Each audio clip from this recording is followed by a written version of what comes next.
سلام بر شما. اگه من موشکافم، ولی فقیه ابوالشکافه.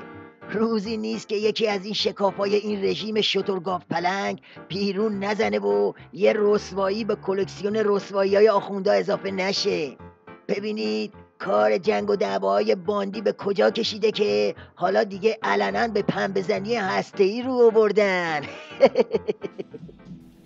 هیچ پیشرفت و نوآوری علمی در رابطه با هسته‌ای وجود ندارد. اصولگرایان میگویند مسائل هسته‌ای 250 صنعت به وجود می آورد و من بارها خواستم تا یکی از آنها را به من بگویند. تازه به این کشف مهم رسیدی؟ حالا که به اسم انرژی هستی دار و ندار ملت رو به فنا دادین، تازه یادت افتاده که هیچ پیشرفتی در رابطه با هستی وجود ندارد. اون موقع که کوسه با سیاست دودریزاسیون اورانیوم غنی میکرد کجا بودی تو؟ حالا اینو داشته باشی تا 4 تا کلمه هم از زبون یکی دیگه از کوسه چیا بشنویم. این یکی دیگه خیلی زده به سیم آخر. هیچ کس در ایران نمیداند که ما به چه دلیلی به مسیر هسته‌ای شدن پا گذاشته ایم و این امر دقیقاً به مانند ادامه جنگ بعد از آزادسازی خرمشهر بود، در حالی که برخی افراد شعارهایی مانند راه قدس از کربلا می‌گذرد را بیان می‌کردند. وقتی در ایران 10 نفر در یک اتاق تصمیم گیری می‌کنند، وضعیت کشور همین می‌شود. به به به به، بابا تو که زدی چشم بصیرت نظامو کور کردی. پس حق مسلم چی شد؟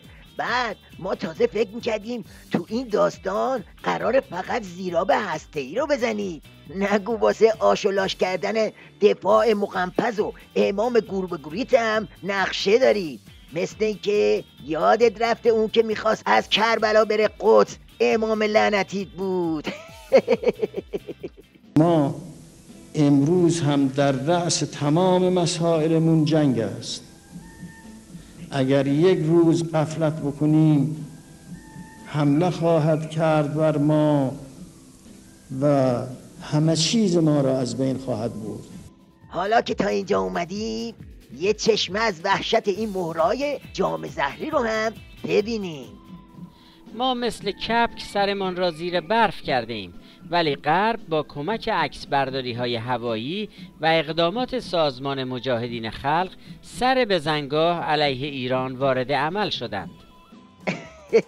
اینجا همون جاییه که داد هر دو باند نظام با هم در میاد. بله رفقا، از زبون دراز این نوچه های اکبر کوسه زیاد تعجب نکنید. همینه دیگه، تناب تحریم و وضعیت انفجاری چنان بلایی بر سر این جونه برای عمامه دار آورده که واسه به سرانجام رسوندن مذاکرات میخوان تا ته داستان برن.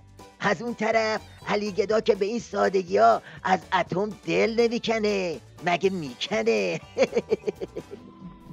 انتظار این است که آقای روحانی به صراحت ارتباط مورد ادعای این دو نفر را با دولت تکذیب کند و یا از دروغ بافی های خیانت‌آمیز آنان اعلام براءت نماید.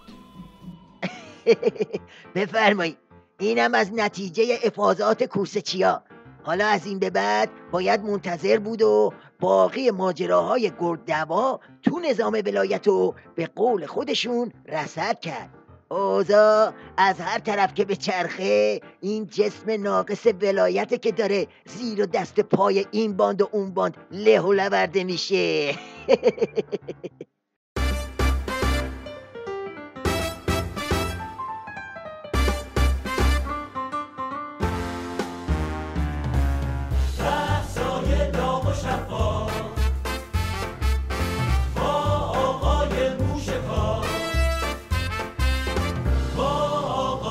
موشکافی